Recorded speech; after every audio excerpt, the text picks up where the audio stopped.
Jai Hind everyone, good morning to all of you. This is Pooja Upadhyay from Shri Ram Public School. I welcome to you all in Shri Ram Public School online classes.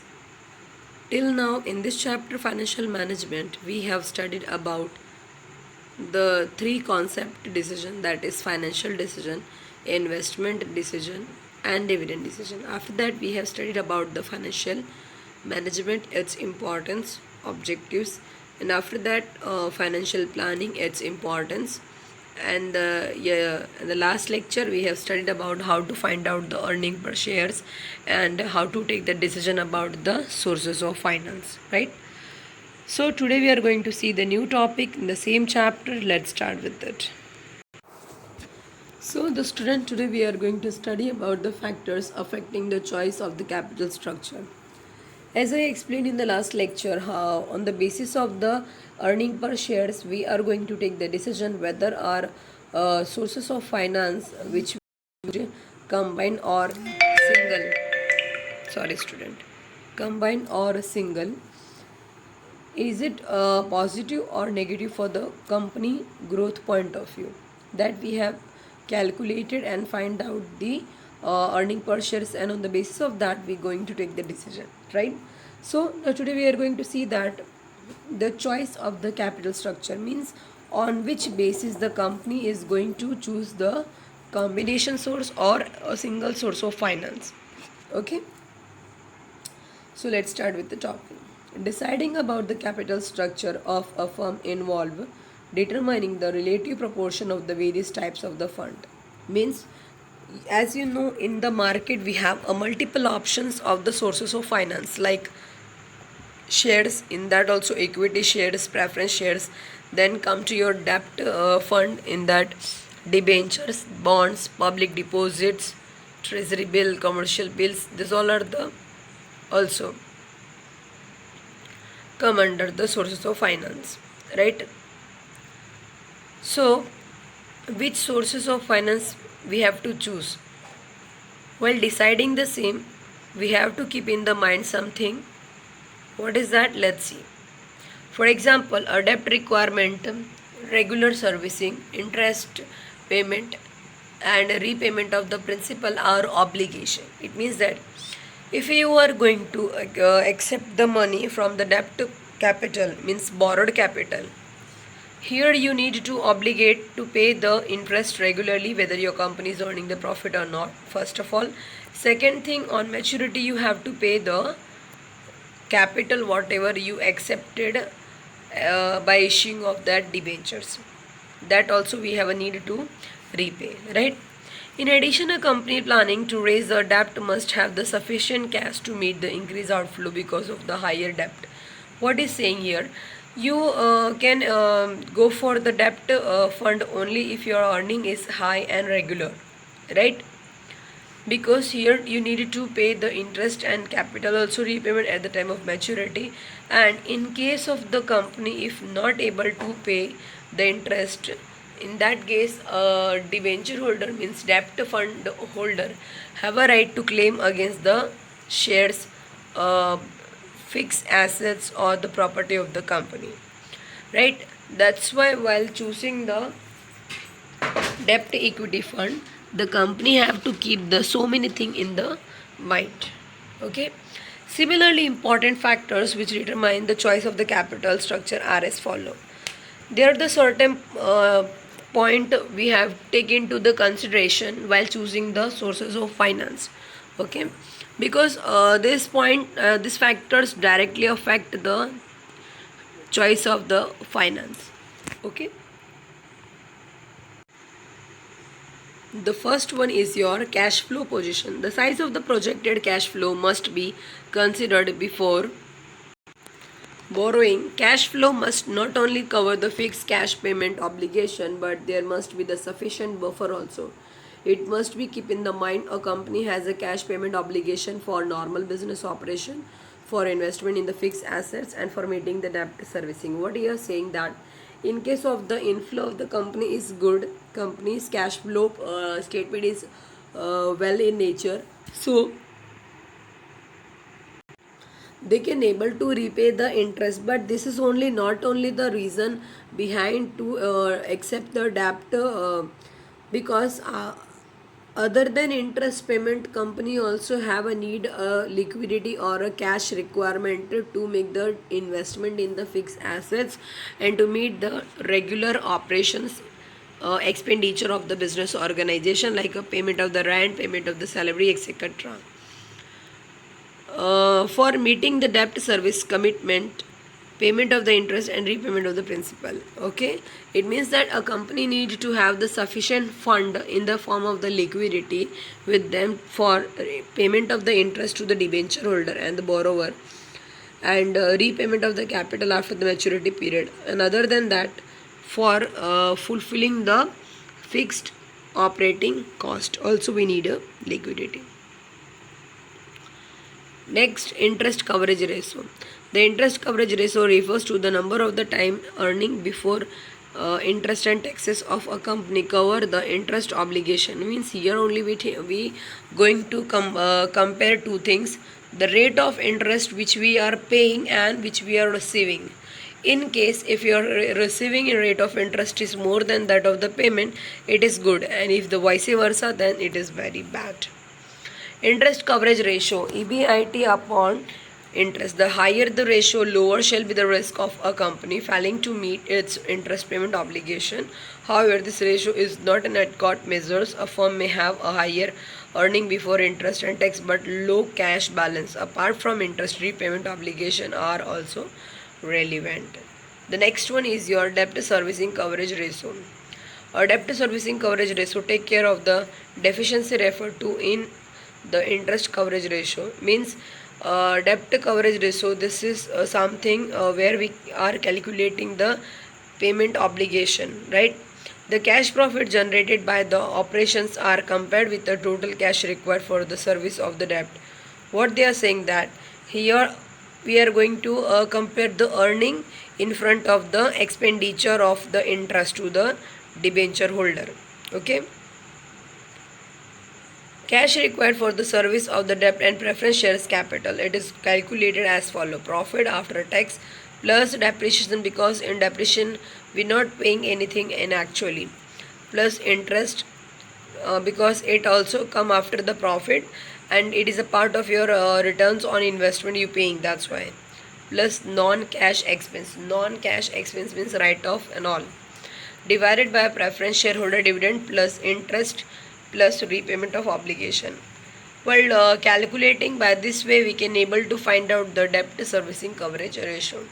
Higher the debt servicing coverage ratio indicate better ability to meet the cash commitment, and consequently the company is potential to increase a debt component in its capital.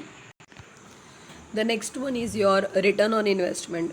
If the return on investment of the company is higher, it can choose to use the trading on equity to increase the earning per share. It means that here they are using the combined source of finance, but its ability to use the debt is greater in case of the rate of return on investment is high. Okay, we have already observed in example 1 that a firm can use more debt to increase its earning per share. However, in example 2, use of the higher debt is reducing the earning per share. It is because the firms is earning return on investment only 6.67%, which lower than its cost of the debt.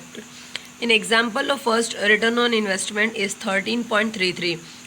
My dear student, this is the example which we took in the second company. Okay, it shows that return on investment is an important determinant of the company's ability to use the trading on equity. Simple meaning में ये कहा गया है कि जो company investment करती है और उसको जो रिटर्न्स मिलते हैं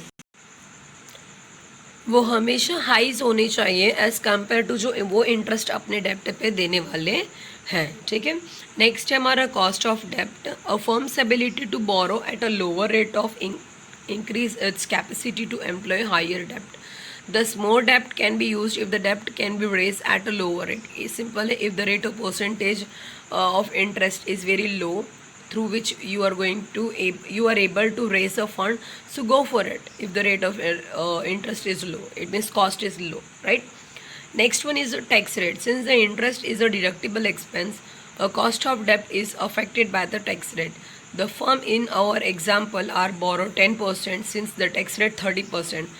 The after tax cost of debt is only 7%.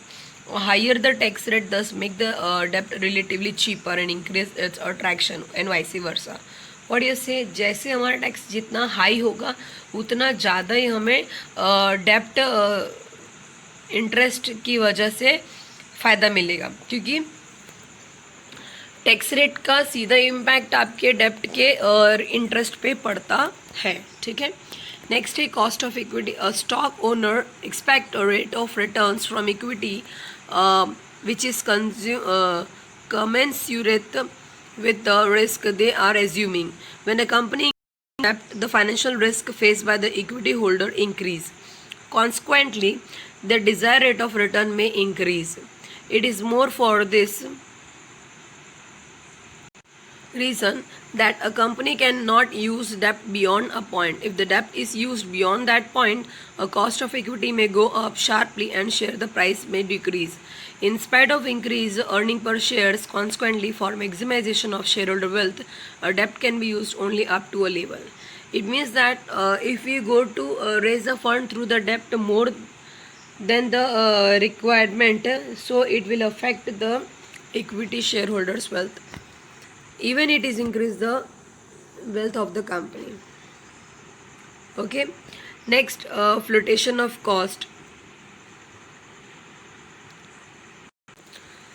Next is flotation cost. Flotation cost is that cost which the company incurred while collecting the source of finance.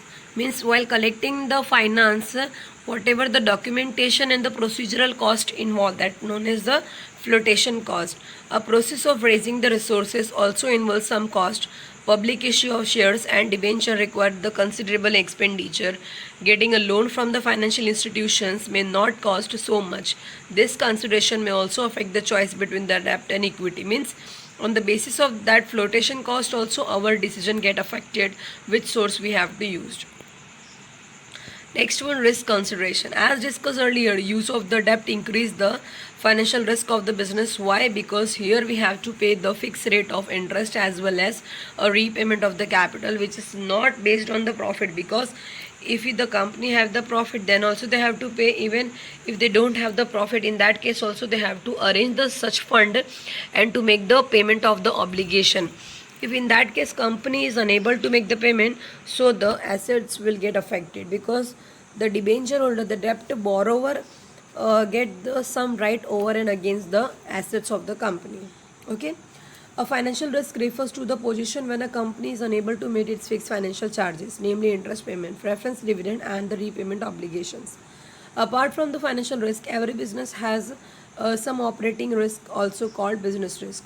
A business risk depend upon fixed operating cost result. A business risk depends upon fixed operating cost. Higher the fixed operating cost result in higher the business risk. Operating cost means the daily activities expenditures like rent, wages, salaries, light phone carriage and all, right? The total risk depend upon both the business risk and the financial risk. If the firm's business risk is lower, its capacity to use the debt is higher. Why? Because business risk is low means operating risk is low, means we earning the higher profit, so we can able to repay the interest and obligation. So after payment of the interest, whatever the left out with the company, this that all belongs to the owner only. That's why it is a good. Okay. Next, flexibility. If the firm uses its debt potentially to the full, it loses the flexibility to issue the further debt. To maintain the flexibility, it must maintain some borrowing power to take care of the unforeseen circumstances. Next है हमारा control. A debt normally does not cause the delusion of control, means participation in the management activity. A public issue of equity may reduce the management holding in the company and make it vulnerable to take over. This factor also influences the choice between the debt and equity, especially in a companies in which the current holding of the management is lower side. Simple meaning में यही है. If we go to the shareholder, then there is a lots of management participation and interference of the owner. But if you go for the debt finance, in that case, no one single borrower can be interpreted and participate in the process of the management. So here the control consideration is low. Regularity framework.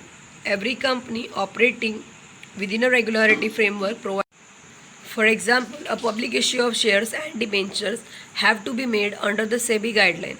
Raising the fund from the banks and other financial institutions require fulfillment of other norms. Means some sources of finance also need to be followed as per the terms and condition laid down by the SEBI. Okay. Next, stock market condition, bull or bear, something like that. If the stock market are bullish, equity shares are more easily sold even at a higher price. A use of equities are often preferred by the company. In such a situation, however, during the bearish phase, the company may find raising the equity capital more difficult and it may opt for the debt. The stock market condition also, it means that sometimes the stock market condition, whether that is bullish or bearish, that also get affect the decision of the company. Next, capital structure of other company. Here what we do, we compare the sources which our competitor has accepted. So the sources of finance which our competitor has accepted, according to that also we are going to choose our source of finance. Okay, so we'll stop here today. If you having any kind of the doubt, students, so you can ask me in the mini schedule. Till that, stay home, stay safe. Jai Hind, take care. And one more thing, student, as I request you all the time, if you understood my lecture and you like it, so please like, share, subscribe and comment on my YouTube channel.